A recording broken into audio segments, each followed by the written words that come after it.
हाँ जी, तो CMA inter में फर्स्ट पेपर किस चीज का है? लो का। और फाउंडेशन में भी फर्स्ट पेपर किसका था? लो का। फाउंडेशन में सबसे इजी सब्जेक्ट कौन सा था? लो। लो, आप बोलो या मत बोलो, मैं यही कहूंगा। सबसे इजी सब्जेक्ट कौन सा था? लो। अब भी सबसे इजी सब्जेक्ट कौन सा है? लो। देखो इजी क्यों, उसका कारण बताता हूं आपको। सर आप अपने लो के पेपर को है ना 4 पार्ट्स में डिवाइड कर लो। आप कितने पार्ट्स में? 4 पार्ट्स। सबसे पहला पार्ट है इसका कॉमर्शियल लो। ये वाला पार्ट आपका लगभग फाउंडेशन में कवर किया हुआ है। Indian contract act, sale of goods act, NI act. हाँ, एक दो इसमें नए पॉइंट ऐड हो गए, जैसे इसमें आपको इंडियन पार्टनरशिप एक्ट और पढ़ने को मिलेगा, और उसके साथ में limited liability partnership act, LLP बोलते। बाकी सारे पॉइंट्स आपने फाउंडेशन में गो थ्रू किए हैं। फर्क इतना सा है, फाउंडेशन में आप लोग एमसीक्यूज सोल्व करके आए और यहां डिस्क्रिप्टिव नहीं। अभी भी आपके सीएमए इंटर में भी जो फर्स्ट क्वेश्चन आएगा उसमें 15 एमसीक्यूज आएंगे, 2 मार्क्स का एक, यानी 30 मार्क्स का पेपर अभी भी एमसीक्यूज बेस है। तो इसलिए पास होना इतना हार्ड नहीं है, और नेगेटिव मार्किंग तो है ही नहीं। यदि उन 15 में से, चलो ज्यादा नहीं, मैं तो मानता हूं 12 या 13 भी आपने ठीक कर दिए, तो आराम से आप 20 से 24, 26 की रेंज में आ जाते हो। बाकी जो डिस्क्रिप्टिव पेपर है, स्पेलिंग मिस्टेक कम करो, हैंड राइटिंग थोड़ी ठीक ठाक रखो, कटिंग्स कम करना कॉपी में, तो आराम से आप 35 से 40 नंबर स्कोर कर लो। तो इजीली 60-70 की रेंज में लो में आराम से आ सकते।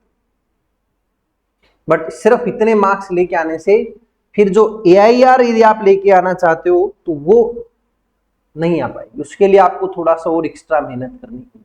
हाँ, लेकिन लो में यदि आपकी 70 मार्क्स से ऊपर आ गई तो बाकी सब्जेक्ट में आराम से आप 80+ ले आओगे, क्योंकि बाकी सब्जेक्ट में हैंड राइटिंग, स्पेलिंग मिस्टेक का डर कम है।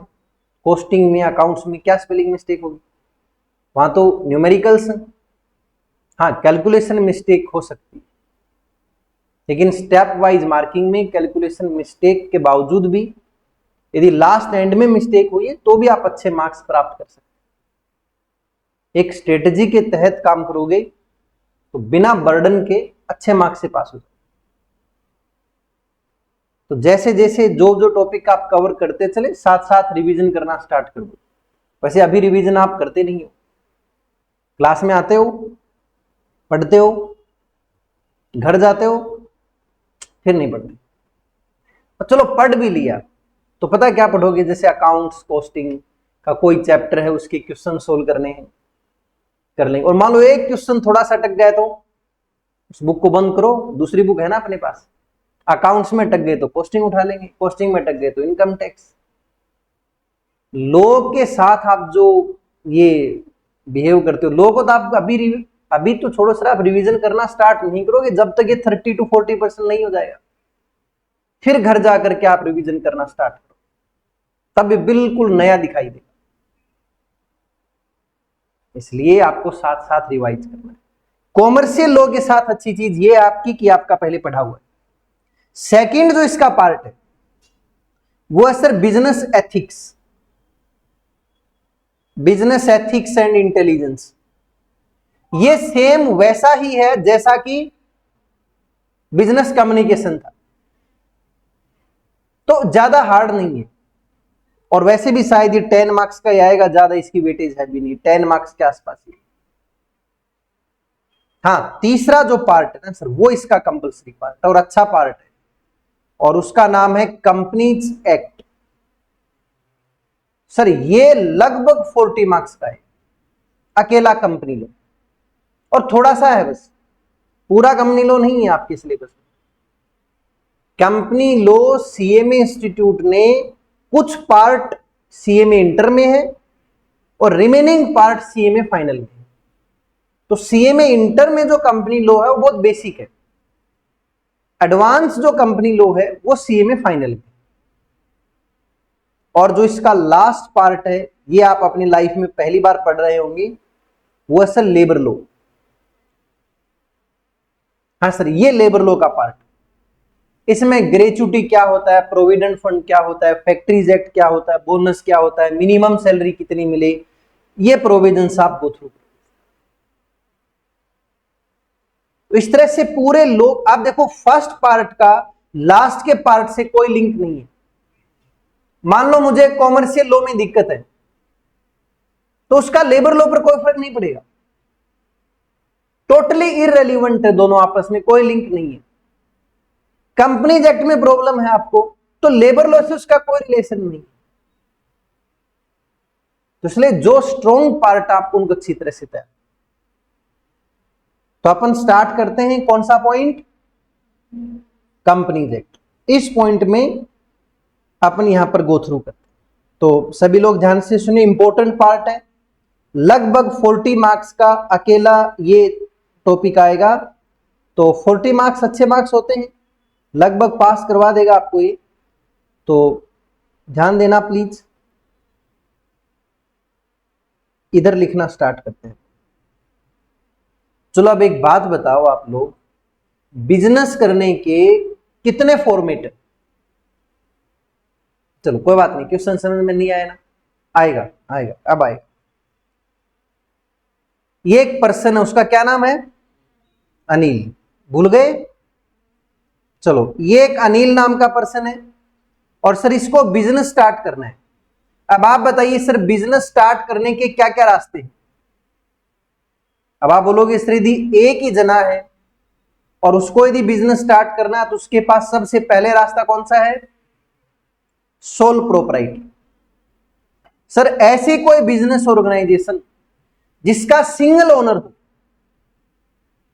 एक ही व्यक्ति उसका ओनर हो, जो भी प्रॉफिट होगा अकेला एंजॉय करेगा, और लॉस हुआ तो भी अकेले। पार्टनर्स कहां गए इसमें रक्षित? नहीं आप बताइए, इसमें पार्टनर कहां से आ गए? नहीं, आपने पार्टनर कैसे बोला, बताओ आप। नहीं होता है, सोल प्रोप्राइटरशिप में सिंगल ओनर होता है। चलो मैं लिख देता हूं, ठीक है ना, सिंगल ओनर। इसमें एक ही जना ओनर होता है सर। यदि इस ऑर्गेनाइजेशन में कोई लॉस हुआ तो सारा इस अकेले को भुगतना होगा, और प्रॉफिट हुआ तो एंजॉय भी अकेला करेगा। ऐसी बिजनेस ऑर्गेनाइजेशन जो सिंगल पर्सन कंट्रोल्ड हो, सिंगल पर्सन की ओनरशिप में हो, उसको क्या बोलते हैं अपन, सोल प्रोप्राइटरशिप। याद रख लोगे? चलो मान लो सर दो जने हो, जैसे एक अनिल है और एक इसके साथी हैं, इसके मिलने वाले हैं सुनील, इन दोनों को मिलकर के बिजनेस करना हो तो आप बोलेंगे बिल्कुल सर ये पार्टनरशिप फर्म बना सकते हैं, ये पार्टनरशिप फर्म बना करके बिजनेस कर सकते हैं। तो शायद अपन लोग अकाउंट्स में भी पढ़ते हैं पार्टनरशिप अकाउंटिंग, मिनिमम 2 पार्टनर हो सकते हैं और मिनिमम 2, मैक्सिमम 50, बिल्कुल सही। 50 से ज्यादा लोग पार्टनरशिप फर्म नहीं बना सकते। यदि मान लो आप 100% और आपको मिलकर के बिजनेस करना है, पार्टनरशिप फर्म नहीं बना सकते, फिर क्या करें? फिर आप कंपनी बनाओ सर।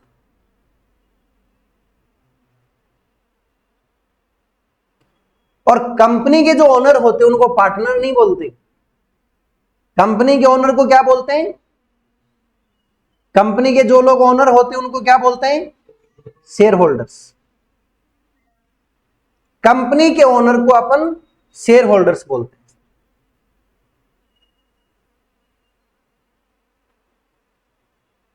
ठीक है, ऑनलाइन स्टूडेंट कुछ क्वेश्चन पूछना है क्या?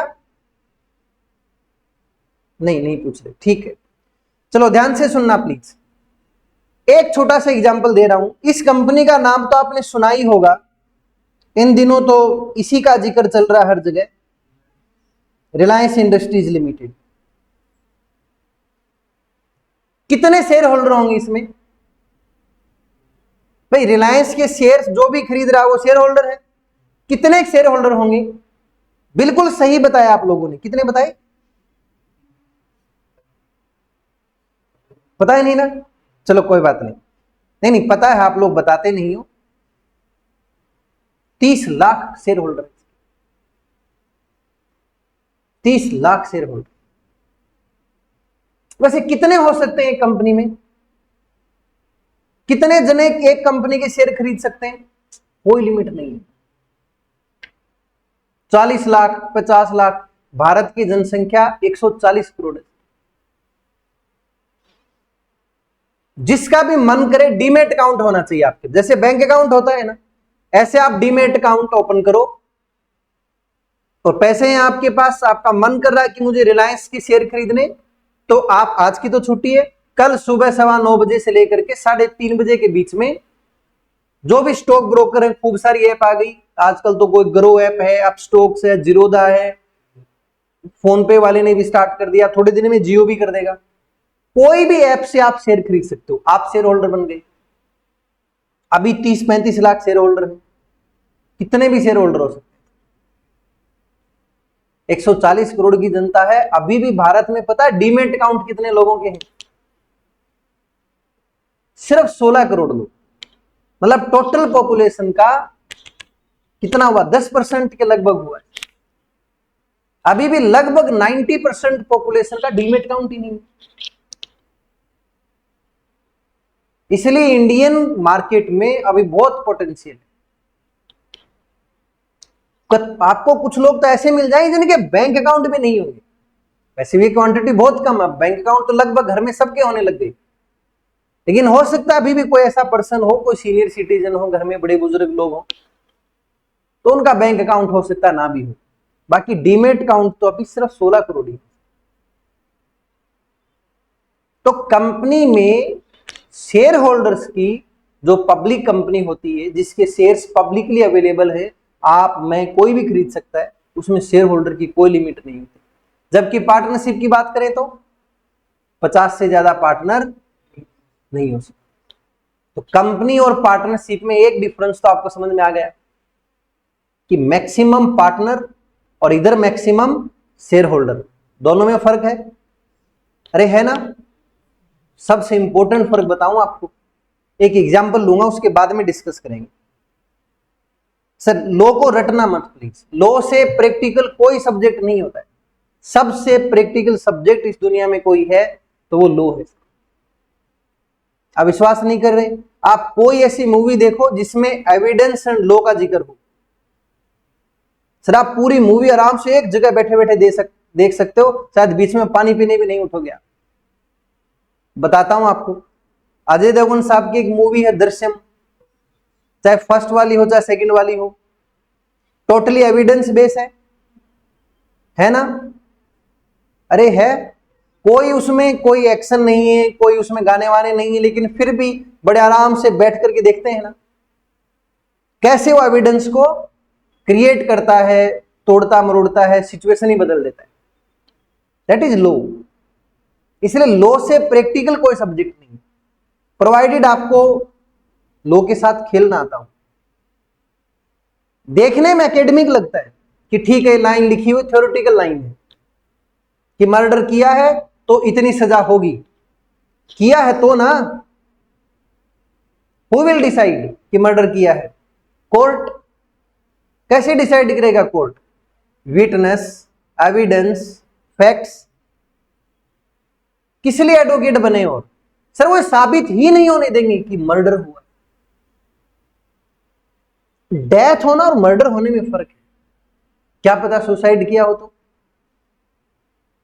क्या पता सेल्फ डिफेंस में हमने अटैक किया हो, मारना नहीं चाहते थे, पहले उसने अटैक किया, हमने तो खुद को बचाने के लिए अटैक किया था, मर गया तो हम क्या? That is not murder. कोई लेबर है 10th फ्लोर पे काम कर रहा है, उसके हाथ से कोई औजार, कुछ ऐसा इक्विपमेंट जो काम कर रहा था कंस्ट्रक्शन का, छूट गया, नीचे गिर गया, कोई पास से गुजर रहा था सर, उसके सर पे चोट लग गई, मर गया। मर्डर है क्या? आप गाड़ी चला रहे हो, 2 व्हीलर 4 व्हीलर, और कोई सड़क के किनारे किनारे चल रहा है, ठोक दिया आपने, this is public road accident. और भारत में सर यदि ड्राइविंग लाइसेंस है ना आपके पास, और आप ड्रिंक नहीं कर रखी ना सर, 2 साल से ज्यादा की सजा नहीं, जबकि है वो भी murder. But public road accident is not a murder. उसी का बेनिफिट उठाते हैं, जिसको भी मारना होता है रोड पे लेके आओ। कितनी मूवीज में देखा आपने, ट्रक आएगा, कार के टक्कर मार देगा, पब्लिक रोड एक्सीडेंट का नाम लग जाएगा, क्योंकि पता है जो भी इंसान किधर आएगा जाएगा उसको पूरा ट्रैक करो और अकॉर्डिंगली अटैक कर दो। तो ये लॉ पता है, तभी तो आप सिचुएशन बना रहे हो। नहीं मानोगे? तो इसलिए बोल रहा हूं, ध्यान से समझना। 2 जने हैं, इनका नाम तो आप जानने लग गए। एक का नाम अनिल, दूसरे का नाम सुनील। दोनों ने पार्टनरशिप फर्म में बिजनेस स्टार्ट किया और इन्होंने अपनी फर्म का नाम रखा एएस एंटरप्राइजेज। As enterprises. कितने पार्टनर इसमें? 2। ये दोनों इसके पार्टनर बने। और आपको ध्यान है, अपनी पार्टनरशिप फर्म में पहला कैपिटल तो पार्टनर्स ही लेके आएंगे।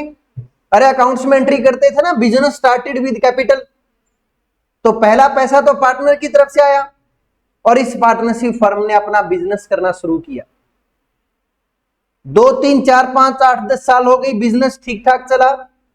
लेकिन अब पिछले कुछ समय से बिजनेस में सर लॉस होना स्टार्ट हो गया। और मैं आपको अब की बैलेंस शीट बता रहा हूं, हालात कुछ ऐसी हो रखी। बैलेंस शीट बना के दिखा रहा हूं। बैलेंस शीट में ये वाली लायबिलिटी साइड होती है ना, और ये वाली एसेट साइड। ऐसा ही पढ़ा है। इधर लिखा होता है कैपिटल, पार्टनर्स कैपिटल। तो मान लीजिए जो भी अमाउंट है पार्टनर्स कैपिटल है। उसके बाद में यहां पर लिखे हुए हैं क्रेडिटर्स। क्रेडिटर्स यानी वो बैंक को, फाइनेंस कंपनी या वो पर्सन जिससे आपने लोन लिया या जिससे आपने रॉ मटेरियल परचेज किया और कोई गुड्स परचेज की उधार में, वो सब लोग इधर लिखे हुए हैं। और ये जो भी अमाउंट इधर लिखी है, और इस साइड में एसेट्स। सर मान लीजिए एसेट्स हैं 80 रुपीज की, एक एग्जांपल मान रहे हैं। और सर लायबिलिटीज ओनली क्रेडिटर बता रहा हूं मैं तो आपको 140 रुपए की हो गई। पार्टनर कैपिटल अलग है, मैं तो ओनली क्रेडिटर 140 रुपए बता रहा हूं। इतना लॉस हो गया कि एसेट 80 रुपए की बची और कर्जा कितना हो गया? 140। क्या करें? क्रेडिटर्स को टाइम पे पेमेंट नहीं कर पा रहे, तो क्रेडिटर्स ने सर कोर्ट में केस फाइल किया और कोर्ट ने अपनी पार्टनरशिप फर्म को इंसॉल्वेंट डिक्लेयर कर दिया, दिवालिया घोषित कर दिया। याद रखना, कोई भी पर्सन या फर्म जब भी इंसॉल्वेंट डिक्लेयर होगी तो कोर्ट अपनी तरफ से एक व्यक्ति को अपॉइंट करेगा उस पार्टनरशिप फर्म की एसेट्स को सीज करने के लिए, या उस पर्सन की जो एसेट है उनको सीज करने के लिए। और वो कोर्ट के द्वारा अपॉइंटेड पर्सन उन एसेट्स को बेचेगा और जो पैसा मिलेगा उससे लायबिलिटीज को पेमेंट करेगा। चलो, इस पार्टनरशिप फर्म की कितने एसेट्स हैं? 80 रुपीज। कितने क्रेडिटर को दे दोगे? अरे क्रेडिटर 140 रुपए के, और आपकी एसेट कितनी है? 80 रुपए। चलो 80 रुपए दे भी दिया आपने, अभी भी क्रेडिटर कितने बच गए जी? 60 रुपए। तो क्रेडिटर को नुकसान, पैसा डूब गया उनका? नहीं डूबा सर। पार्टनरशिप लॉ के अकॉर्डिंग यदि पार्टनरशिप फर्म की एसेट्स कम पड़ जाएं क्रेडिटर्स को लायबिलिटीज को पेमेंट करने में, तो पार्टनर्स, बिल्कुल सही, पार्टनर्स पर्सनली लायबल होंगे to pay that difference amount. अब पार्टनर्स अपनी पर्सनल एसेट्स में से, that may be their jewellery, their मकान, गाड़ी, बैंक, जो उनकी पर्सनल एसेट्स है ना सर, अब वो पर्सनल एसेट बेची जाएगी और उनमें से लायबिलिटीज को पेमेंट किया जाएगा। ये पार्टनरशिप का, और सेम चीज सोल प्रोप्राइटरशिप में है। बस वहां होगा क्या, वहां एक ओनर होगा तो अकेले की एसेट बिकेंगी। सोल प्रोप्राइटरशिप और पार्टनरशिप की सबसे बड़ी कमी यही है कि यदि बिजनेस में लॉस हो गया ना, तो बिजनेस तो गया हाथ से, सर आपकी पर्सनल एसेट्स भी जाएंगी। आज मुकेश अंबानी जी के भाई हैं अनिल अंबानी जी, फाइनेंशियली पोजीशन उनकी खराब है ना, लेकिन फिर भी उनके पास आज भी 5-7 हजार करोड़ रुपए की प्रॉपर्टी है, मकान है, अपने गाड़ी है, जबकि उनकी सारी कंपनी सेल हो गई, क्योंकि वो कंपनी थी सर। यदि पार्टनरशिप फर्म होती तो उनको अपनी पर्सनल एसेट्स भी बेचनी पड़ती। इसलिए सर ज्यादातर लोग कंपनी बना करके बिजनेस करते हैं, क्योंकि कंपनी का सबसे पहला बेनिफिट यही है कि कंपनी के केस में जो कंपनी के शेयर होल्डर होते हैं, जैसे पार्टनरशिप फर्म में पार्टनर है, ऐसे कंपनी के पार्टनर्स को क्या बोलते हैं? Share holder. सर भगवान ना करे यदि कभी कंपनी को वाइंडिंग अप करना पड़ जाए तो सेम वही होगा, लिक्विडेटर अपॉइंट होगा, एसेट सेल करेगा, लायबिलिटी। ये यदि कंपनी होती, 2 मिनट के लिए मैं मान लेता हूं कि यदि ये एएस एंटरप्राइजेस प्राइवेट लिमिटेड या लिमिटेड, याद रखना कंपनी के नाम का आखिरी अक्षर लिमिटेड होगा, नहीं तो पहचानोगे कैसे फिर आप?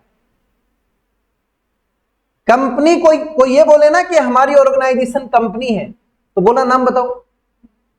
यदि नाम का आखिरी शब्द लिमिटेड है तो ही कंपनी है, नहीं तो कंपनी नहीं हो सकती। हाँ, कंपनी 2 तरह की होती है, पब्लिक कंपनी तो नाम के आखिर में सिर्फ लिमिटेड वर्ड मिले, और प्राइवेट कंपनी तो नाम के आखिर में प्राइवेट लिमिटेड मिले। अब बोलोगे सर इन दोनों में क्या फर्क है? वैसे तो मैं आगे डिटेल में बताऊंगा, लेकिन थोड़ा सा बता देता हूं।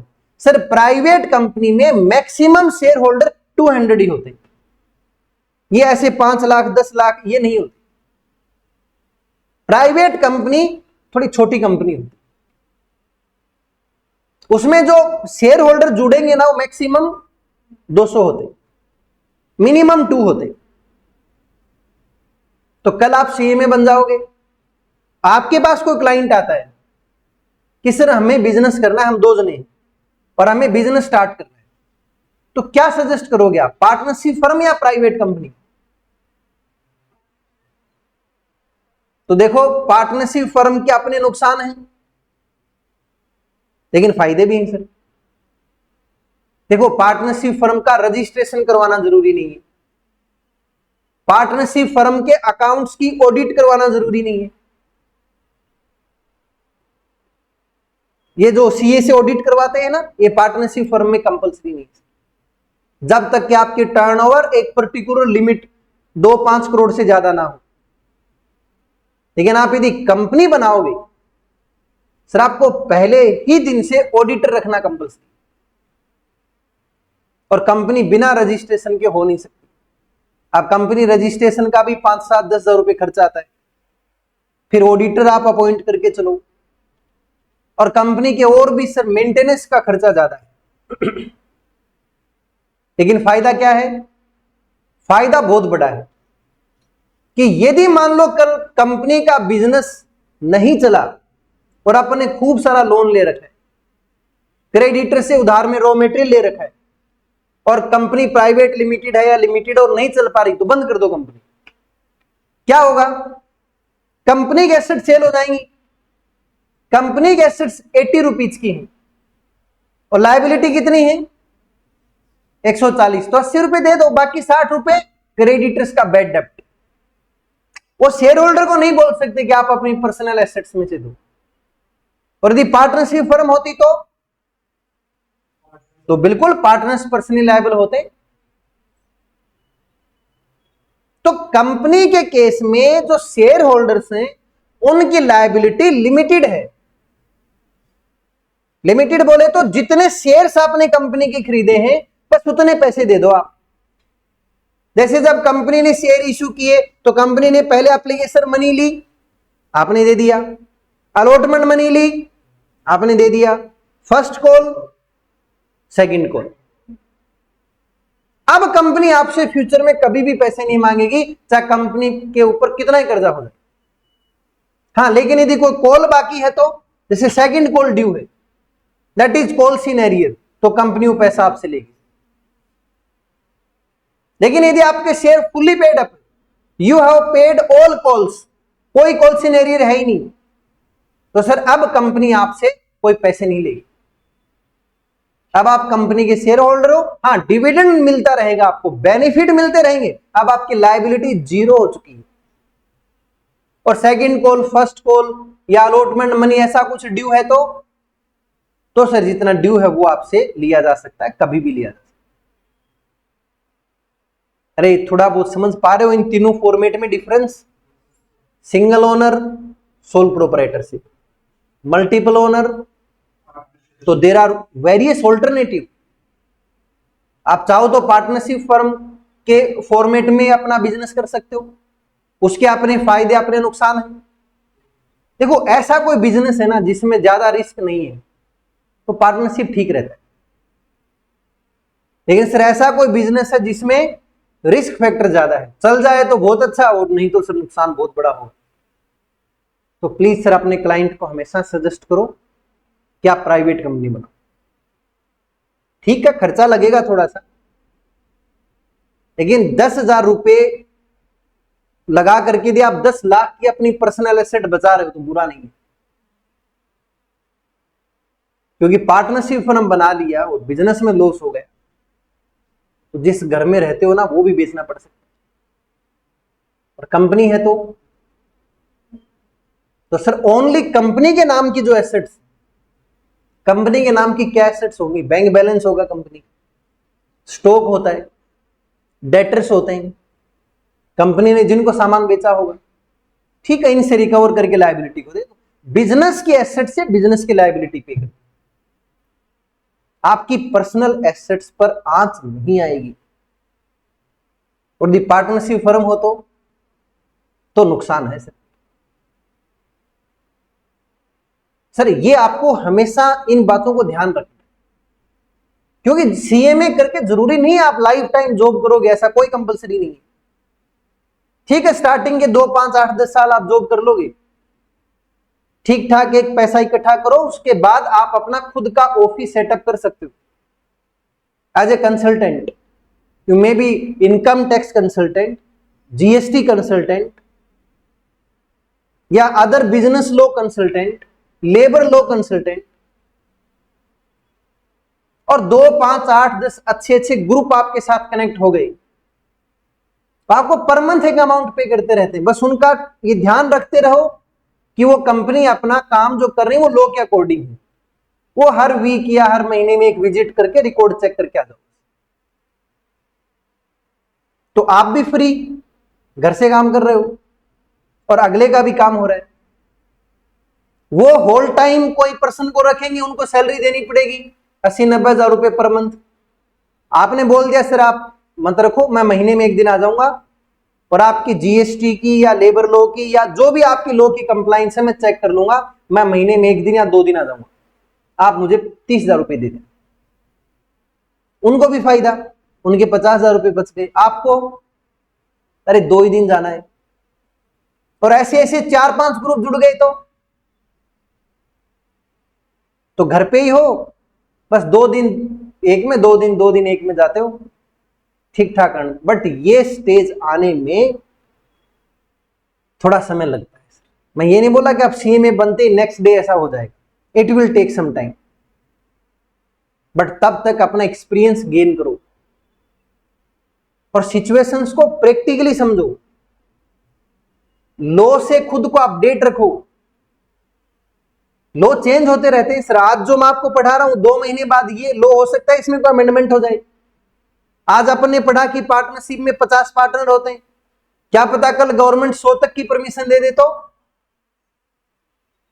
ऐसे जिद्दी मत कर लेना फिर कि नहीं हमने तो 50 पढ़ा, हम तो 50 ही मानेंगे। अरे लॉ है, इट में चेंज, तो अकॉर्डिंगली अपने को भी फिर चेंज होना पड़ेगा।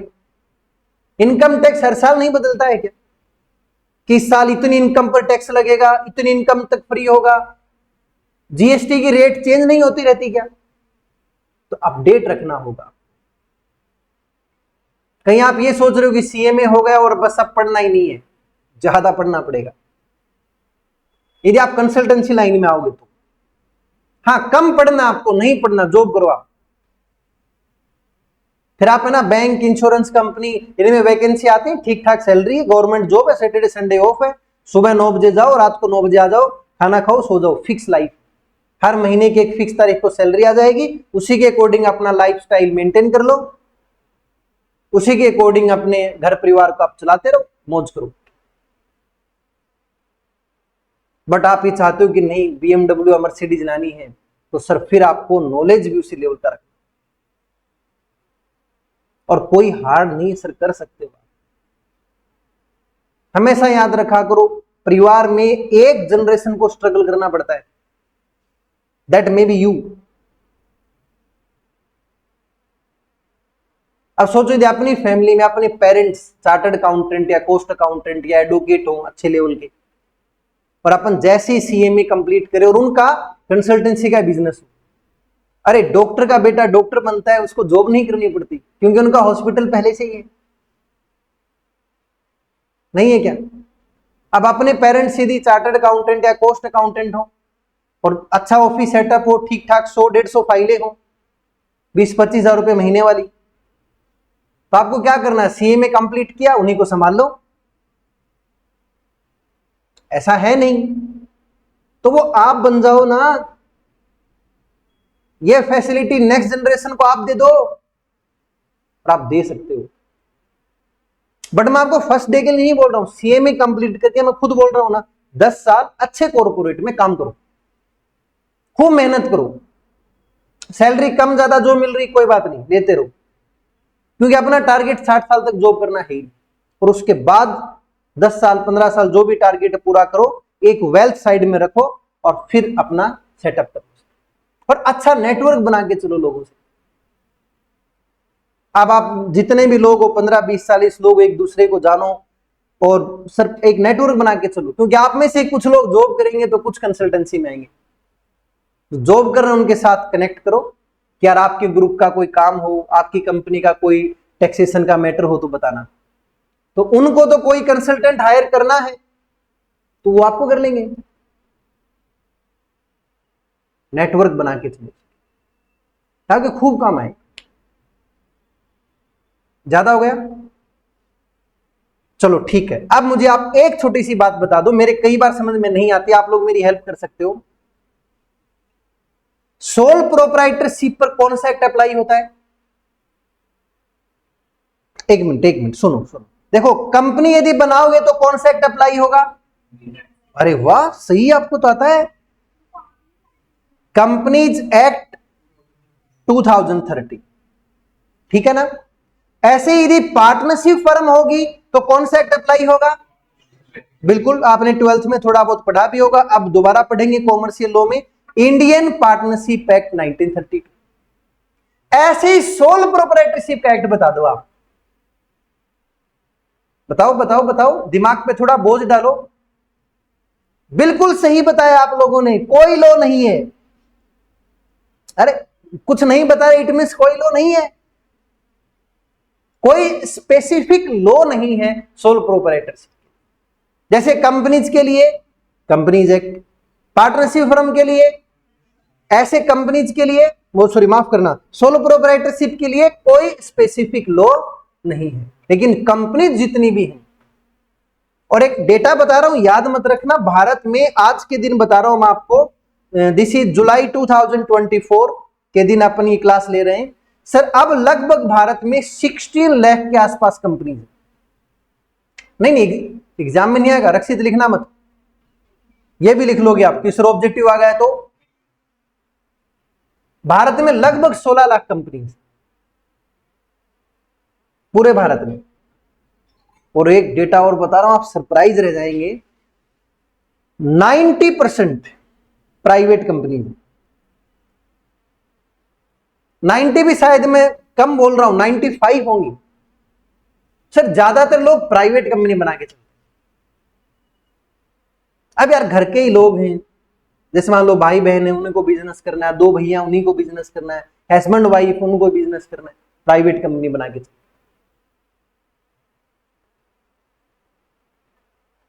बाकी सर जो बच गई 5-10% कंपनी, वो पब्लिक कंपनी। पब्लिक कंपनी होने का फायदा क्या है सर? पब्लिक कंपनी होना, प्राइवेट नहीं हो, आपके नाम में प्राइवेट वर्ड, और कल आपको अपने बिजनेस के लिए 2000 करोड़ रुपए चाहिए, 2000 करोड़ रुपए। कितने? तो डोंट फिकर, नो चिंता, आप पब्लिक के सामने आओ, अपनी कंपनी की प्रोस्पेक्टस बनाओ और पब्लिक को इश्यू कर दो कि हमारी कंपनी नया प्रोजेक्ट लेकर के आ रही है और उस नए प्रोजेक्ट में हमें 2000 करोड़ रुपए चाहिए। सर यदि इन्वेस्टर्स को आप पे भरोसा है, यदि आज रिलायंस ग्रुप, अंबानी ग्रुप, मुकेश अंबानी जी का ग्रुप पब्लिक को यह कहे ना कि हमें ये नया बिजनेस स्टार्ट करना और पैसे चाहिए, तो अकाउंट्स में एक टॉपिक पढ़ा था अपने, ओवर सब्सक्रिप्शन। जितने शेयर कंपनी इशू करना चाहती है उससे ज्यादा एप्लीकेशंस आती। सर ये हालत हो रखी है उनकी आज, वो 1 रुपया मांगेंगे, लोग 100 रुपए देने को तैयार है, तो उनको पता है उसको बिजनेस करना आता है। कितने टेलीकॉम ऑपरेटर हैं आज, कितने कंपनी की सिम है भारत में? अभी 3, जियो, एक एयरटेल और एक वीआई। और वीआई आपको पता है आईसीयू में है, लॉस में है सर। इतना ज्यादा कर्जा है कि वो 5-10 साल तक खूब प्रॉफिट कमा ले तो भी बीपी में रहेगा, लेकिन फिर भी अब चल रहे हैं, क्या करें। और 2016 से पहले जब जियो नहीं आया था, भारत में 8 से 10 टेलीकॉम ऑपरेटर थे। वीआई अलग था, सॉरी माफ करना, वोडाफोन अलग था, आइडिया अलग था, एयरसेल अलग था, यूनिनोर था, वीडियोकॉन था, रिलायंस भी 2 थे, जियो वाला और इससे पहले अनिल अंबानी जी वाला रिलायंस। एयरटेल तो है ही, सब कहां गए? खत्म। एक आदत लगाई आजकल कि हम क्रिकेट के मैच फ्री दिखाएंगे, आप जियो सिनेमा ऐप डाउनलोड कर लो। बेचारा वो डिस्नी प्लस हॉटस्टार है क्या, उसको भी फ्री देना पड़ा। और कोई बड़ी बात नहीं, आने वाले इस दिसंबर 24 से पहले पहले उसका टेक ओवर कर लेगा। Disney plus Hotstar star group से लेकर के वो रिलायंस के साथ मर्ज होने जा रहा है। क्या करें, इनके कोई फर्क नहीं पड़ता और दूसरों के सिर्फ फर्क ही पड़ता है। और अब धीरे धीरे फाइनेंस में आ गई, जियो फाइनेंस, और अभी टीवी और बना रहे नया, एक कंपनीज के साथ टाई अप किया, अपना सॉफ्टवेयर लगाएंगे टीवी में, सारे चैनल फ्री। क्या रिचार्ज करवाते हो आप, छोड़ो इन सबको, हमारा टीवी लो, सब फ्री लो आप। कुछ दिन तो ऐसे ही देंगे जैसे जियो दिया था, और अब 20% रेट बढ़ा दी। और वो रेट क्यों बढ़ाई वो आपको पता ही है, वो आजकल सोशल मीडिया पे अपन बोल रहे हैं कि उनके घर में शादी है तो अपन सबसे वो पैसे लिए हैं। चलो कोई बात नहीं, आज की इस कथा को मैं यही विराम देता हूं और कल कंपनी लॉ का अपन और डिटेल में डिस्कशन करेंगे। Thank you.